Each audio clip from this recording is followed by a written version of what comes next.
ઉપયોગમાં લઈ શકાય તેવું વિશ્વનું સૌપ્રથમ નાનું ટ્રેક્ટર બનાવ્યું. તો આજે આપણે મળીશું કેપ્ટન ટ્રેક્ટર્સ પ્રાઇવેટ લિમિટેડના ફાઉન્ડર અને એમડી મગનભાઈ પટેલને. મગનભાઈ, વીટીવીના કાર્યક્રમમાં આપનું સ્વાગત કરું છું. Thank you. જે નિષ્ણાતો કહી શકાય કૃષિ જગતના, એમને એવું લાગતું હતું કે આપણા દેશને એક નાના ટ્રેક્ટરની જરૂર છે, અમુક એક હોર્સ પાવરના ટ્રેક્ટર હશે તો ચાલશે. આ સમયે તમને આ બધી ખબર નહોતી, પણ તમારી જે કોઠાસૂઝ હતી એનો તમે પરચો બતાવ્યો. તો વિશ્વમાં સૌપ્રથમ મિની ટ્રેક્ટરની કલ્પના, એ વિચાર એ ક્યારે આવ્યો હતો અને વિચારને તમે પૂર્ણ કરવા માટે તમે કેવા અથાગ પ્રયત્ન કર્યા હતા?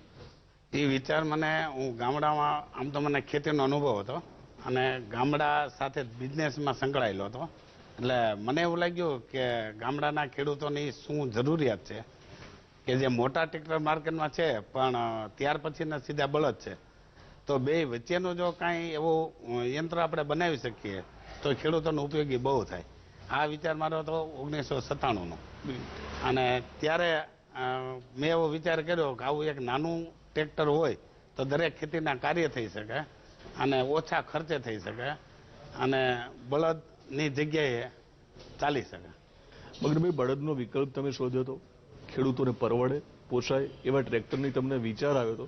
પરંતુ વિચાર આવ્યા પછી એની જે અમલવારી હતી, ખેડૂતોને સમજાવવા, એની પહેલાંની આખી જે પ્રોસેસ હતી, સંશોધન, તો સંશોધનનો જે ગાળો હતો એની તમે વાત કરશો? સંશોધનમાં આમ મને અનુભવ તો ટ્રેક્ટરનો નહોતો, પણ એક હિંમત હતી કે કાંઈ પણ કરવું હોય તો આપણે આપણી રીતે કરી શકીએ. એટલે મેં પહેલાં રાજકોટમાં એક એન્જિન બને છે પીટર, એ એન્જિન ઉપર બનાવવાનો મેં પ્રયત્ન કર્યો. એટલે પહેલાં એન્જિન લીધું ને એની એક ચેસીસ બનાવી, એથી આગળ જઈને એના જે કાંઈ ગિયરબોક્સ કે ડિપ્રેશન કે એ બધું જે જોઈએ એ બધું માર્કેટમાં થી બધું મેળવ્યું અને એ બધાનું જોડાણ કર્યું. અને પછી એક નંગ બનાવ્યું. 3-4 મહિનાનો ટાઈમ લાગ્યો, પણ એક નંગ બનાવવામાં જે ટાઈમ લાગ્યો એની અમે આપણે ચાલુ કરીને એની ટ્રાયલ કરી તો આપણને એવું થયું કે ના, ખરેખર આ ટ્રેક્ટર ખેતી માટે ઉપયોગી થશે. બિલકુલ. તમે જ્યારે ટ્રાયલ લીધી હતી ત્યારે ઘણી જે ત્રુટીઓ હતી તમારી સામે આવી છે, તમે એની પૂર્તિ કરતા ગયા અને ખેડૂતોને વધારે સમસ્યાનો સામનો ના કરવો પડે એ પ્રકારના ટ્રેક્ટરની તમે નિર્માણ કરતા ગયા. તો જે તમારું પ્રથમ ટ્રેક્ટર વેચ્યું હશે તમે, તો એની તમે શું કિંમત નક્કી કરી હતી? એ વખતે એ વેચાણનો જે આનંદ હતો એ કેવો આનંદ હતો? એ ટ્રેક્ટરનો આનંદ તો ઘણો હતો અને એ ટ્રેક્ટર મેં 65,000 થી 70,000 ની આજુબાજુ કિંમતમાં મેં વેચાણ કર્યું હતું. પણ વેચાણ કર્યા પછી ખેડૂતને ઉપયોગી ન થાય તો હું જવાબદાર બેઠો હતો. એટલે મેં સામે એને એટલી જ વાત કરી હતી કે તમે આ લઈ જાઓ અને ચલાવો, નો કાંઈ તકલીફ કાંઈ થાય તો મને કહેજો, હું જવાબદાર બેઠો છું. બિલકુલ. તો એ વખતે તમે હિંમતથી વાત કરી હતી કે હું બેઠો છું, એને લઈને ખેડૂતો તમારા ઉપર વિશ્વાસ કરતા થયા હતા. તો પછીનો જે આખો જે સફર છે તમારી, ટ્રેક્ટરોનું ઉત્પાદન તમે વધારતા જતા હતા, તો એની વાત કરશો? કઈ રીતે આગળ વધ્યા પછી? એટલે એક નંગ બનાવીને પછી અમે એને પહેલા ટ્રાયલ કરી લીધી. ટ્રાયલ કર્યા પછી એક ગ્રાહકને આપ્યું. એને ત્યાં પછી અમે અવારનવાર જે ઓપરેશન કરતા ત્યારે અમે એને જોવા ત્યાં જતા હતા. એને કંઈ જરૂર પડે તેને સજેશન આપતા હતા. અને એવી રીતે એક ટ્રેક્ટર બરાબર ચાલ્યા પછી અમે પછી બીજા ટ્રેક્ટરની શરૂઆત કરી અને એમ એક પછી એક નંગ બનાવતા ગયા ને વેચાણ કરતા ગયા. અને ખેડૂતોની પાસે જઈને એનું જે જરૂરિયાત હતી એ અમે પૂછતા ગયા અને એની પાછળ આના સુધારા વધારા કરતા ગયા. શરૂઆતનો જે સમયગાળો હતો, ઉત્પાદનની વાત કરીએ તો વર્ષે દાડે જે ટ્રેક્ટરો બનાવતા હતા, તો એ સંખ્યામાં કઈ રીતે વધારો થતો ગયો? હવે જે પ્રમાણે ગ્રાહક આવતા જાય એ પ્રમાણે અમે પ્રોડક્શન કરતા જતા હતા. કારણ કે શરૂઆતમાં અમને પોતાને ખ્યાલ નહોતો કે કેટલા નંગ વેચાશે, પણ જેમ ગ્રાહક આવતા ગયા એવી રીતે અમે પ્રોડક્શન આગળ વધારતા ગયા. પહેલા શરૂઆતમાં મહિનામાં 1 ટ્રેક્ટર બનાવતા હતા, પછી 1.5 ટ્રેક્ટર, એટલે એમ કે 2 મહિને 3 ટ્રેક્ટર વેચાય એની જેમ. પછી મહિનામાં 2 વેચાતા ગયા, મહિના 3 વેચાય, એમ કરતા કરતા અમે આગળ વધતા ગયા. મગનભાઈ, વિચાર આવતા હતા દુનિયા નથી કરતી એવું કશું કરવું છે, પરંતુ જોઈએ તો તમે નાના હતા, તમારાથી એક મોટા ભાઈ હતા જે ખરેખર નિર્ણય લઈ શકે ઘરમાં. એવા સંજોગોમાં મોટાભાઈનો કેવો સપોર્ટ રહ્યો છે? મોટાભાઈનો સપોર્ટ પહેલેથી જ સારો જ હતો અને અમે જે કાંઈ કાર્ય બિઝનેસ માટેની કાંઈ વાતચીત કરતા તો બે વાતચીત કરી. વિચાર આગળ જે કાંઈ કરવાના હોય ત્યારે મોટાભાઈ એમ કહેતા કે તું આગળ હાલ, હું તારી પાછળ છું જ, કાંઈ પણ જરૂર પડે તો હું તને સપોર્ટ આપીશ એમ. બિલકુલ. મોટાભાઈને આ પીઠબળ હતો, હિંમત હતી અંદરથી. એક વિચાર મગનભાઈ આવે છે, જે ઉંમરે લોકો નિવૃત્તિનું વિચારવા માંડે છે એ ઉંમરે એક તમને નવો વિચાર આવ્યો હતો, જે વિશ્વમાં પહેલી વાર આવ્યો હતો, મિની ટ્રેક્ટરનો. તો 45 વર્ષની ઉંમરે આ વિચાર કરવાની જે હિંમત છે, હિંમત તમે કેમ કરી હતી? એમાં તો ઉંમરનો તો મેં ક્યારેય વિચાર્યું નથી, પણ એમ કે મારા કેટલા વર્ષ થાય એને જો, પણ મારા કંઈક કરવાની તમન્ના હતી, એ મેં કરી બતાવ્યું. તમે આજે પણ હસતા હસતા જવાબ આપો છો.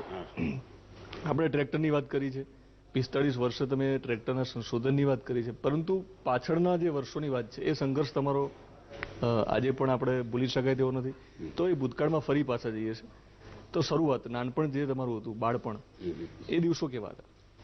બાળપણ તો એકદમ સામાન્ય હતું. પહેલા અમારો પરિવાર આખો અમદાવાદ રહેતો હતો, ત્યાંથી અહીંયા ખેતીના પાક પીડ્યા એટલે ફાધર અહીં લઈને આવ્યા. ત્યાર પછી અમે ભણવાનું 7 ધોરણ પૂરું કરીને પછી અમે કંઈક કરવું છે એવો વિચારથી પહેલા શરૂઆત ખેતી કામની શરૂઆત કરી. ત્યાંથી પછી મને એક ચાન્સ મળ્યો એટલે હું રાજકોટ આવ્યો.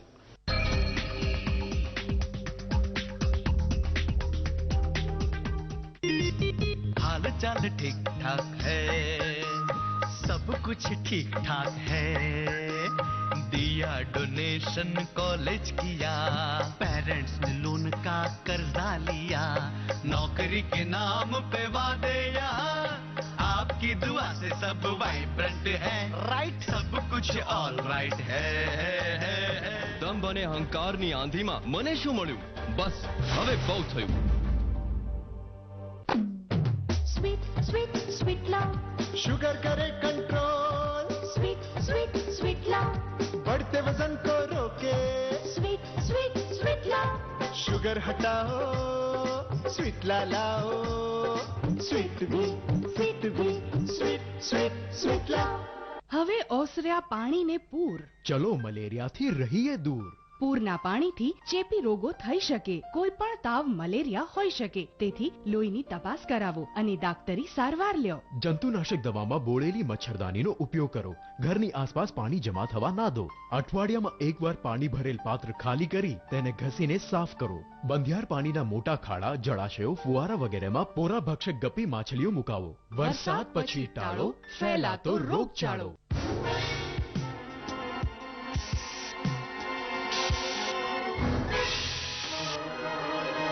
पेट में एसिडिटी से जलन और गैस ट्रबल, लीजिए सोना जी. ઓકે જી.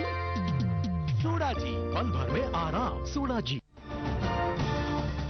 આમ આદમીના પ્રશ્નોની ખાસ રજૂઆત, અધિકારીઓ સુધી પહોંચાડીશું તમારી વાત. તમારા હકનો છે સવાલ, જવાબદાર લોકોએ આપવો પડશે જવાબ. તમને મળશે તમારા અધિકારો, કારણ અમે બનીશું અવાજ તમારો. જુઓ પ્રશ્નકાળ દર શનિવારે રાત્રે 8:30 કલાકે.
ગામડામાંથી ફરી પછી એક ટૂંકમાં રાજકોટ આવવાની વાત હતી. અમદાવાદથી તો પિતાશ્રી પાછા આવ્યા હતા. રાજકોટ આવીને તમે તમારે શું કામ કરવું પડ્યું, જે સંજોગો હતા? રાજકોટમાં હું આવીને પહેલા એક મોટાબેન સસરાની હોટલ હતી, એટલે પહેલાં હું એમાં નોકરી રહ્યો હતો. ત્યાં 8 વર્ષ નોકરી કરી અને હોટલનું કાર્ય કર્યું. ચા બનાવવાની, ચા દેવા જવાની, કોઈને દૂધ ગરમ કરવાનું હોય તો એ કરવાનું, આવું બધું કામ ત્યારે હું કરતો હતો. નોકરીની જરૂરિયાત હતી, નોકરી કરતા હતા, પરંતુ કોઈ વિચાર આવતો હતો વ્યવસાય કરવાનો એ વખતે? ત્યારે વિચાર તો આવતો હતો, પણ આર્થિક સ્થિતિ બરાબર નહોતી. એટલે છેલ્લે પછી અમે એવો વિચાર કર્યો કે સિટીમાં તો બિઝનેસ નહીં થઈ શકે, પણ ગામડામાંથી શરૂઆત કરી. એટલે નોકરી કર્યા પછી અમે ગામડામાં એક દુકાન કરી હતી અને ત્યાંથી શરૂઆત કરી. 4 વર્ષ ત્યાં દુકાન હલાવી, પછી પાછા રાજકોટ આવ્યો. એટલે ફરી પાછું ગામડે જવું પડ્યું હતું? હા, પછી પણ મગનભાઈ, એક વાત મેં જે સાંભળી છે કે દુકાન કરી હતી એ પણ એમને નહોતી કરી, એ વખતે પણ અલગ કરી હતી લોકોથી અને સફળતા મેળવી હતી. હા હા, અલગમાં એવું હતું કે ગામમાં 8 પાનની દુકાન હતી, અમારે 9મી હતી. પણ અમારે પાનમાં એવું હતું કે રાજકોટમાં જે અમે અનુભવ મેળવ્યો હતો એ અનુભવનો ઉપયોગ અમે ત્યાં ગામડામાં કરેલો. એટલે ગામમાં જે 7 દુકાનમાં જે મળતા ન હોય એવા સારા ક્વોલિટીના અમે પાન બનાવતા હતા, એના હિસાબે અમને ત્યાં સફળતા વધારે મળે. મગનભાઈ, જીવનમાં એક એવો પડાવ આવે છે, અચાનક કોઈ વ્યક્તિનો વિચાર હોય તો એક દિવસ એવો આવ્યો હતો કે તમે જે રીતે માલસામાન લેવા આવતા હતા રાજકોટમાં, તો એક દિવસે તમે જ્યારે આવ્યા હતા તો હોટલની ભાગીદારીની વાત હતી, એ તમે વાત કરશો? એ ત્યાં દુકાન ચલાવતો હતો, એટલે હું આ રાજકોટ અમારે જે કે મટીરિયલ જોઈએ એ બધું રાજકોટથી હું ખરીદી કરતો હતો. રાજકોટ ખરીદી કરવા હતો, હું જે હોટલમાં નોકરી કરતો હતો એ મોટાબેના શાળા હતા, એણે મને ઓફર આપી કે અમે કંઈક બીજું બિઝનેસ કરવા જવાનું વિચારી છીએ, તો તમે આ કણે હોટલ જો હલાવી હોય તો તમે આવી જાઓ. એટલે એ ઓફર મેં સ્વીકારી લીધી. અહીંથી મોટાબેન જઈને વાત કરી કે ભાઈ આવી એક આપણને ઓફર આવી છે, તો આપણે એમાં શું કરશું? તો કે ભાઈ રાજકોટમાં જવાની આપણને મળતો હોય ચાન્સ, તો આપણે અહીંનો ધંધો બીજાને આપી દઈએ ને આપણે રાજકોટ જઈએ. એમ કરીને અમે 1980માં રાજકોટ હોટલનું કાર્ય શરૂ કર્યું. મગનભાઈ, હોટલમાં સાથે રહીને એક વ્યવસાય કર્યો, પરંતુ પથ્થર વગરની ગરગંટીનો એક વિચાર આવ્યો હતો સૌ પ્રથમ ગુજરાતમાં, એની તમે વાત કરશો? હોટલમાં હલાવતો પછી એવું વિચાર આવ્યો કે આપણે કાંઈક બિઝનેસમાં જવું છે, તો એવા કયા બિઝનેસમાં જઈએ તો આપણને વધારે. તો અમને એવું લાગ્યું કે એક આ ઘરઘંટી છે એ દરેક ઘરની જરૂરિયાત છે. દિવસે દિવસે એ પ્રશ્ન છે કે ભાઈ અનાજ દળવા માટે બીજો કોઈ સ્કોપ નથી. અમે એ ઘરઘંટી એક ડેવલપ કરી એવી કરી કે જે પથ્થર વગરની, કે એના કરતાં પથ્થરવાળી કરતાં એવરેજ ડબલ હોય, ઓછા ખર્ચે વધુ પ્રોડક્શન નીકળે. એટલે પથ્થર વગરની ઘરઘંટી ડેવલપ કરી અને શરૂઆત આની જેમ જ હતું કે થોડોક ટાઈમ લાગશે પણ સક્સેસ આપણે જાશું. એટલે 1 વર્ષની મહેનતને અંતે અમે એમાં સક્સેસ ગયા અને મગનભાઈ, તમે 1 વર્ષની મહેનતની વાત કરો છો, સફળતાની વાત કરો છો, એક વાક્ય તમે પૂરું કરી દીધું, પરંતુ એ જે સંઘર્ષ છે, મહેનત, એની તમે વાત કરો ઉદાહરણ આપીને કે કેવી તકલીફો પડતી હોય છે જ્યારે ધીરજ નથી ખૂટાડવાની. હા, એટલે જે મારો એક પાયાનો સિદ્ધાંત એવો છે કે જે વસ્તુ હું હાથમાં લઉં ને તો એ મૂકતો નથી. એની પાછળ જે કરવું પડે એ કરે ને તો એની પાછળ ટાઈમ જે કંઈ જાય એ પૂરેપૂરી તૈયારી સાથે જ હું પ્રોડક્ટમાં પડતો હોઉં છું. એટલે ક્યારેય મને એવું નથી લાગ્યું કે આ 1 વર્ષ થઈ ગયું ને આમાં કંઈ ન મળ્યું ને તો હવે શું થશે. 1 વર્ષ થાય કે 1.5 વર્ષ થાય, પણ એ વસ્તુ ચાલવી જ જોઈએ એવું મારું મનોબળ મજબૂત છે. બિલકુલ. મગનભાઈ, પથ્થર વગરની ઘરઘંટીનો વિચાર આવ્યો, વિચાર ઉપર કામ કર્યું, આપણે સફળતા મળી, પરંતુ જે વચ્ચેનો સમયગાળો હતો એમાં જે તમે નિષ્ફળતાની વાત કરી તો દેણું પણ થઈ ગયું હતું, તો એ કઈ રીતે દેણું થયેલું? એ ઘરઘંટીની શરૂઆત મેં 84માં કરી હતી. 1 વર્ષ એની પાછળ ખૂબ મહેનત કરી પ્રોડક્ટ સક્સેસ કરવા માટે. એ સમયમાં જે કાંઈ ખર્ચા હતા એ તો હતા જ, અમે વેચાણ કર્યું હતું, પણ વર્ષને અંતે કંઈક 25 નંગ અમે વેચ્યા હતા. એમાં 23 તો પાછા આવ્યા હતા. તો પાછા આવ્યા હતા એને પૈસા તો પાછા આપવા જ પડે. તો પૈસા પાછા આપવા માટે મેં મારી ઉપર ખર્ચ કર્યું અને દરેકને પૈસા પાછા આપ્યા. તો વર્ષને અંતે આખી સ્થિતિ એવી આવી ગઈ કે મારી જગ્યાએ બીજા હોય તો એમ વિચારે કે આમાંથી નીકળી જવું છે, બીજું કંઈક વિચારીએ, કારણ કે આમાં તો મુશ્કેલી. પણ મેં એવું વિચાર્યું કે જે રસ્તે ખોવાના છે પૈસા એ જ રસ્તે પાછા મળશે, એટલે આ બિઝનેસ આપણે આગળ વધારવો છે એમ કરીને મેં એ ધંધામાં આગળ વધારવું. પાછું નહોતું વળવું, આગળ વધવું હતું. એ સમયે એક મિત્ર તમારી જોડે જોડાય છે, જે વેપારી મિત્ર કહી શકીએ, વેપાર સાથે એક જોડાણ કરે છે.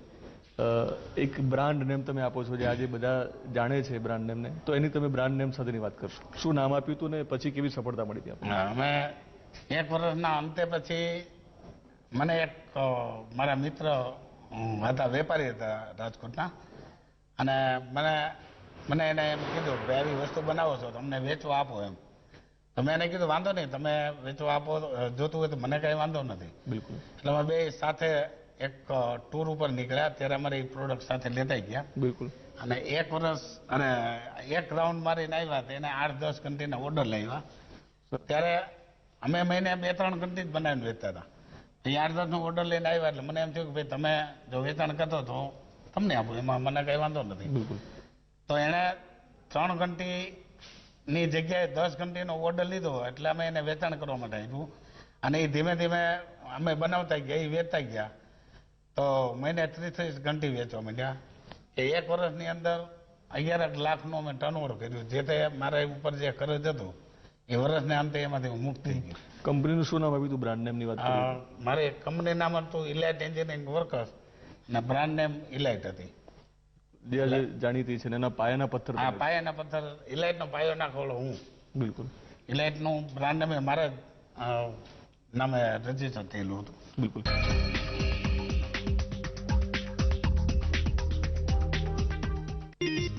हाल चाल ठीक ठाक है, सब कुछ ठीक ठाक है.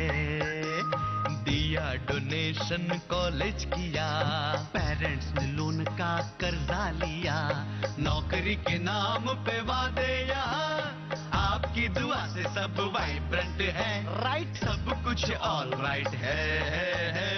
દંભ અને અહંકારની આંધીમાં મને શું મળ્યું? બસ હવે બહુ થયું. કેલ્સીવેલ આપો. લો, આવું કચરા ક્લાસ કેલ્શિયમ નહીં, વેલેબલ ફાર્માનું કેલ્સીવેલ આપો. કેલ્સીવેલ દૂધ વધારે, ભૂખ વધારે, દૂધ છલોછલ. 100% અસરકારક વેલેબલ ફાર્માનું કેલ્સીવેલ. સ્વાગત છે તમારું ખુશીઓની દુનિયામાં, સેટન્સ ગુડલક હોમ્સમાં. સ્કીમમાં બુકિંગના અનેક ફાયદા, કોઈ ડાઉન પેમેન્ટ નહીં, પહેલા હપ્તાની સાથે જ પ્લોટના માલિક, સરળતાથી પેમેન્ટ કરવાની સુવિધા, માત્ર 4,999 માસિક હપ્તો, દર મહિને 6 લકી ડ્રો, દરેક સભ્યનો નંબર લાગવાની ગેરંટી અને હપ્તા માફની સ્કીમ. તો હવે રાહ શેની જુઓ છો? બુકિંગ કરાવો સેટન્સ ગુડલક હોમની રેસિડેન્શિયલ પ્લોટ સ્કીમમાં. કર અને વેરાની આંટીઘૂંટીમાંથી કેવી રીતે બચશો? આપના ઘરનું બજેટ કેવી રીતે પ્લાન કરશો? મળો જાણીતા ટેક્સેશન એડવોકેટ નિતેશ જૈનને અને મેળવો આપના ટેક્સ પ્લાનિંગને લગતા પ્રશ્નોના ઉત્તરો. જુઓ ટેક્સ ક્લિનિક દર શનિવારે સવારે 9:30 કલાકે.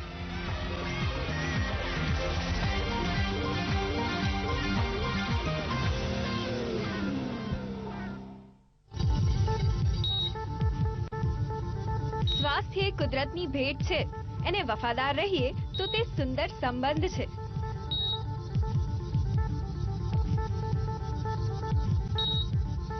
આપના સ્વાસ્થ્યને લગતા પ્રશ્નોની મૂંઝવણ દૂર કરતો કાર્યક્રમ એટલે સામવેદ હેલ્થ લાઈન.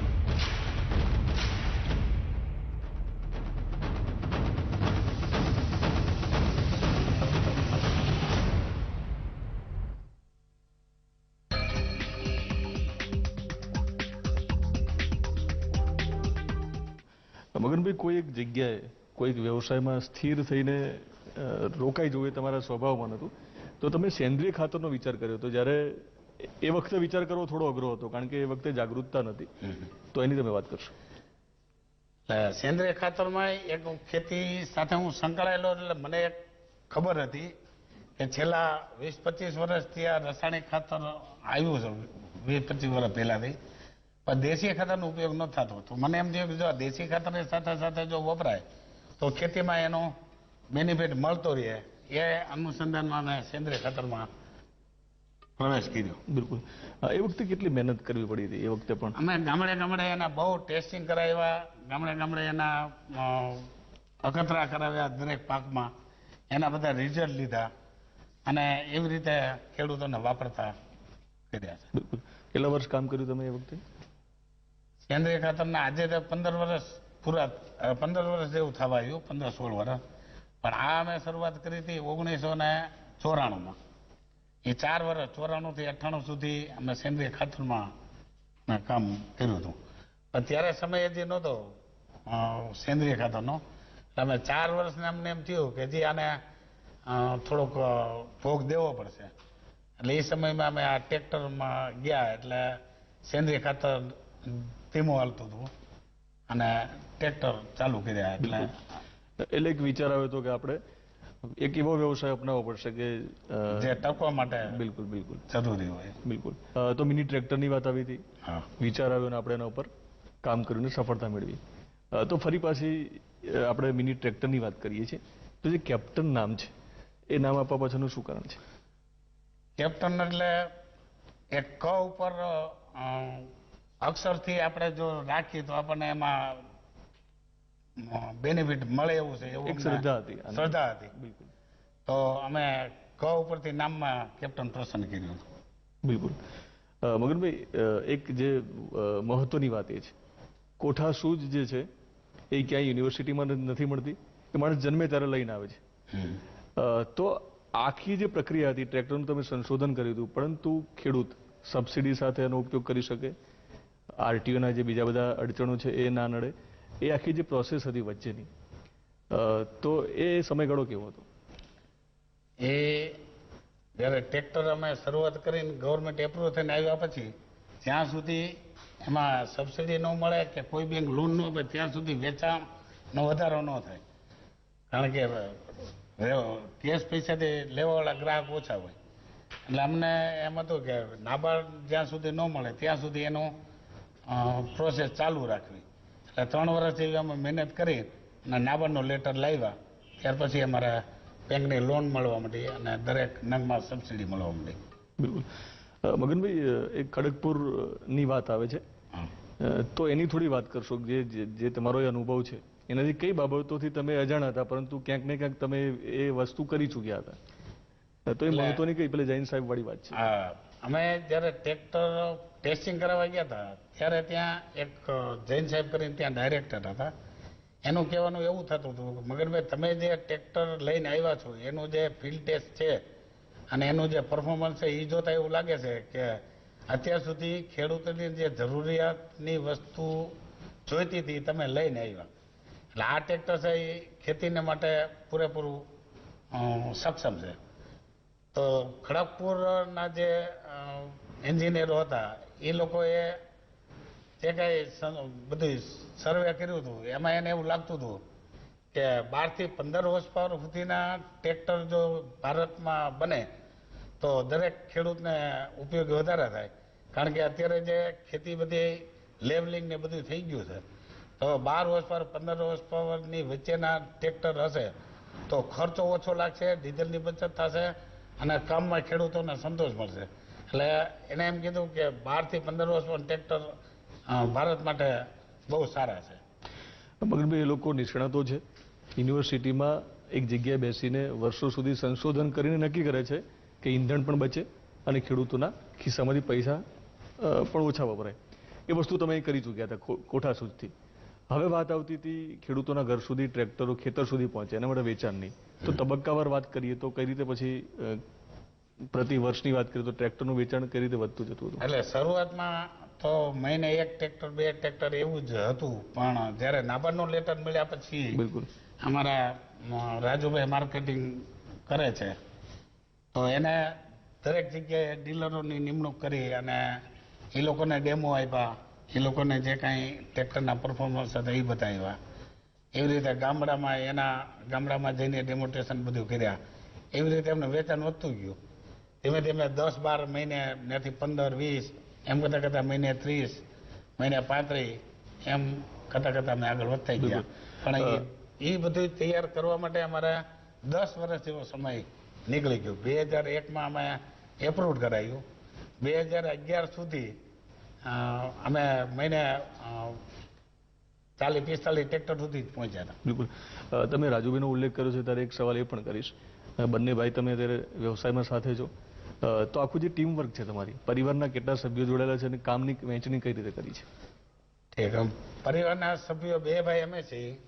મારા 2 બાબા છે, મોટા ભાઈના 3 બાબા છે. એ 5 છીએ અને 2 અમે 7 સંકળાયેલા છીએ. એમાં મોટા ભાઈ મોટા બાબા રાજુભાઈ એનું નામ, એ માર્કેટિંગ સંભાળે છે. એના પછી કૈલેશભાઈ નામ છે, એને સીએ કરેલું છે, એ બધું મેનેજમેન્ટ સંભાળે છે.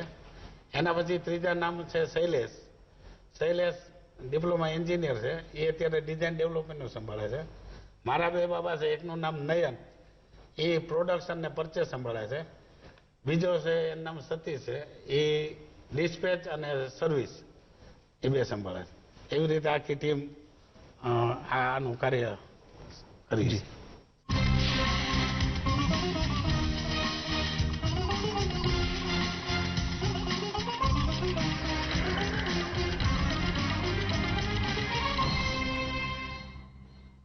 यथा शिखा मयूराणाम नागानाम मणयो यथा तद्वद वेदांग शास्त्राणाम ज्योतिषाम मूर्धनि वंदने.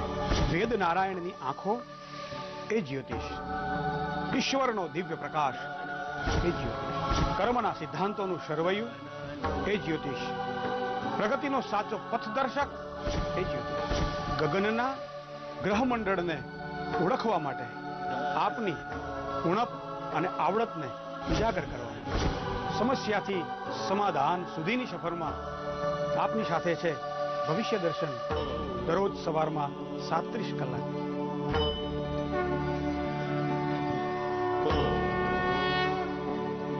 જુઓ ભવિષ્ય દર્શન રોજ સવારે 37 કલાકે.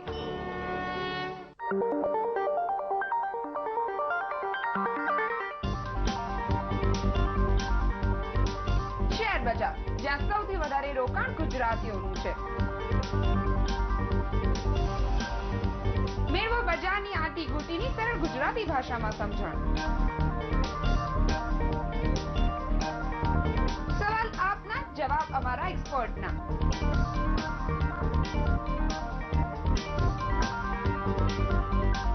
માત્ર એક કોલથી ઉકેલાશે આપની તમામ સમસ્યાઓ.